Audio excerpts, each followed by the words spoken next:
In New York today, new video of Wendy Williams with the NYPD at her side. Wendy, how you feeling today? I know you said that you needed help. They said Wendy Williams would never speak again, that she was gone, trapped in her own mind, too sick to ever tell her side of the story. But then, bam, new footage from New York drops. Wendy, alert and steady, walking beside the NYPD. The moment hits social media like a bomb. And just like that, the question everyone thought was settled suddenly flips upside down. If Wendy is this aware, then who's been controlling her story? For years, Wendy Williams ran daytime TV like it was her kingdom. Her voice built careers and broke them. "How you doing?" wasn't just a catchphrase, it was a cultural moment. But one day, the Queen of Talk vanished. No goodbye, no farewell episode, just silence. Then, headlines rolled in. Wendy placed under guardianship. Wendy declared incapacitated. Fans thought it was temporary. But months turned into years, and Wendy never came back. A stranger, Sabrina Morrissey, suddenly had full control over Wendy's life, money, and medical decisions. The courts called it for her protection. But what's strange is that under this so-called protection, everything fell apart. Her show was gone, her home was sold, and her family couldn't even visit without permission. And yet, through it all, Wendy's voice kept finding cracks to slip through. I feel like the Guardian has not done a good job of protecting my mom. As long as she has people around who are yes people, I know that she's not getting the help that she needs or getting better. I've got so much money. I want it for my son. When Wendy's guardian, Sabrina Morrissey, stepped in, people thought she'd help Wendy get better. But almost immediately, fans noticed something was off. Wendy's son, Kevin Jr., said the Guardian wasn't helping. She was isolating. He claimed his mother was being kept away from the people who actually cared for her. And worse, that Wendy's so-called treatment wasn't helping her at all. According to Kevin, doctors said Wendy's issues were alcohol-related, but instead of keeping her away from it, she was allegedly still being given alcohol while under supervision. Now think about that. If someone you're supposed to protect is struggling and you keep feeding the problem, is that care or control? And then came the bombshell. While under Sabrina's watch, Wendy's bank accounts were locked. She couldn't access her own money, she couldn't make decisions, she couldn't even decide who could visit her. Wendy Williams, the woman who built a media empire, had been reduced to a signature on someone else's paperwork. Wells Fargo, the same bank that once bragged about handling Wendy's fortune, suddenly claimed she was of unsound mind. They froze her assets, millions of dollars, and pushed for the guardianship. The reason? They said they were protecting her from financial exploitation. But fans started asking the obvious question. If this was protection, why does it look like exploitation? Under the guardianship, money kept disappearing. The show staff was cut. Her management shifted. Her family? Completely locked out. And here's where things get eerie. This exact playbook has been seen before. Britney Spears, Amanda Bynes, even stories around Kanye West.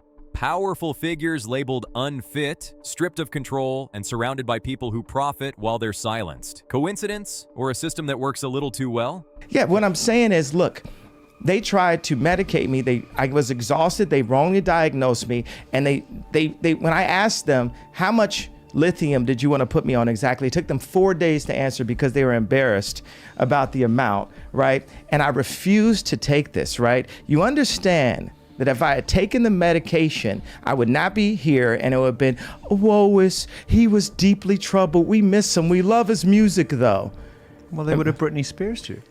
I mean, look at they would have Michael Jackson or worse, yeah. So look at what they did. Look at what they did to Britney. When she went in, she was tired, she was exhausted, she was in a bad way. But 10 years of that medication wrecked her brain. You can see it now. You can see there's not much of her left. And I would honestly like to sue my family, to be totally honest with you. I also would like to be able to share my story with the world and what they did to me, instead of it being a hush-hush secret to benefit all of them. I want to be able to be heard on what they did to me. By making me keep this in for so long is not good for my heart. I've been so angry and I cry every day. It concerns me. I'm told I'm not allowed to expose the people who did this to me. For my sanity, I need you, to the judge, to approve me, do an interview where I can be heard on what they did to me. And actually, I have the right to use my voice and take up for myself. My attorney says I can't, it's not good. I can't let the public know anything they did to me, and by not saying anything, is saying it's okay. I don't know what I said here. It's not okay. Actually, I don't want to interview. I'd much rather just have an open call to you for the press to hear, which I didn't know today we're doing. So thank you. Every time a celebrity starts speaking too freely, the same cycle plays out. They get labeled unstable. They get medicated, isolated, and erased. Then experts step in to speak for them. Britney called it out in court. Her family filled her with substances to make her seem crazy. Kanye said he was nearly destroyed by overmedication just for refusing to follow industry orders. Now Wendy, one of the boldest voices in entertainment, is suddenly quieted by legal guardianship. You don't need to be a conspiracy theorist to see the pattern. You just have to remember how power reacts when someone stops being easy to control. Let's rewind to where Wendy's biggest problems may have started. Back in her radio days, Wendy was fearless. She called out everyone, rappers, executives, even moguls like Diddy. She once claimed she'd received photos of him in a compromising situation and said it on air. Diddy allegedly went ballistic. According to former co-workers, he told her station to fire her or lose every music connection he controlled. Within days, Wendy was out of a job. When she put out those pictures of the dude pulling his pants down and it looked like some gay act that was going on, he got on the phone. He said, let me tell you this. When I get back to New York City, if she's on the radio station, he's talking to a radio executive. He said the same thing to he said, nobody that I deal with, nobody that I know is gonna do anything with y'all, no business at all. It ain't gonna be no artist, no nothing gonna come. He's telling people that at a radio station.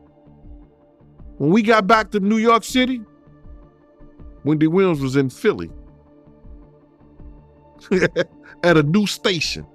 It didn't stop there. There were stories of Diddy sending people to confront her after her show, people waiting outside the studio, co-workers watching from the windows, all because she spoke on his name.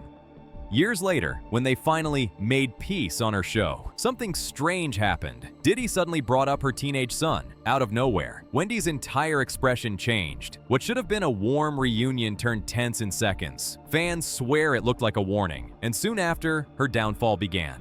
After decades of controlling the room, Wendy's voice disappeared in 2022. She was suddenly diagnosed with primary progressive aphasia and dementia, a heartbreaking story, if it were the whole truth. But not long after, fans started spotting Wendy out and about, shopping, talking, laughing, even posing for photos, fully aware and coherent. One worker at a holistic store said Wendy came in with her son, completely fine, no confusion, no instability. So how does someone go from fine to incapacitated overnight? It didn't make sense, unless someone needed it that way. Let's connect the dots. Who gains from Wendy being declared unfit? Her guardian gets control of her estate. The bank holds her money indefinitely. The people she called out years ago, they get silence. And the industry that once mocked her, they get to move on. No more questions, no more receipts, no more danger. Meanwhile, Wendy's family, the people who actually want her free, are painted as villains, trying to take her money. It's the perfect setup. Turn allies into threats and control the narrative completely. But what they didn't expect was Wendy fighting back. Even from inside the system, she started speaking again. In interviews, she hinted that certain people were keeping her sick and broke. Her tone was shaky, but her message was clear. She knew exactly what was happening, and when Diddy's legal troubles exploded recently, Wendy didn't hold back. She posted that she called it years ago, reminding everyone of her old warnings. Even from a facility, Wendy's still Wendy, unfiltered and unafraid. Her fans rallied online under #FreeWendy. Comment sections flooded with demands for investigations and accountability. People want the receipts. They want names. They want answers. A very homosexual era of hip hop as well. There was a radio personality once upon a time. Her name was Wendy Williams, and she was practically burned at the stake for talking about such. And now it's all come full circle. Right, it was the Diddy situation.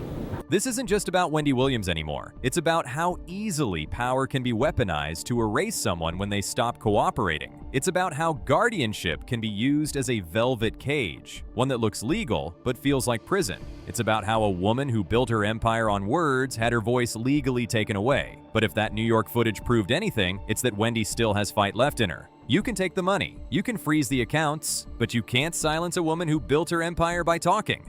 They tried to make Wendy a cautionary tale. They turned her into paperwork, pills, and headlines. But all it takes is one clear sentence from her lips, and the illusion cracks. Because when Wendy speaks, people listen. Always have, always will. So here's the real question. Was Wendy Williams truly sick or strategically silenced? And if she's finally ready to talk again, who's she about to expose? One thing's for sure, this story isn't over. In fact, it's only just getting started. Now tell me what you think. Was Wendy a victim of bad luck or a target for knowing too much? Drop your thoughts below. Keep it respectful, and if you love a deep dive into celebrity drama, hit that like, tap subscribe, and don't forget to watch the next video. Because what comes after this might just change how you see the entire entertainment world.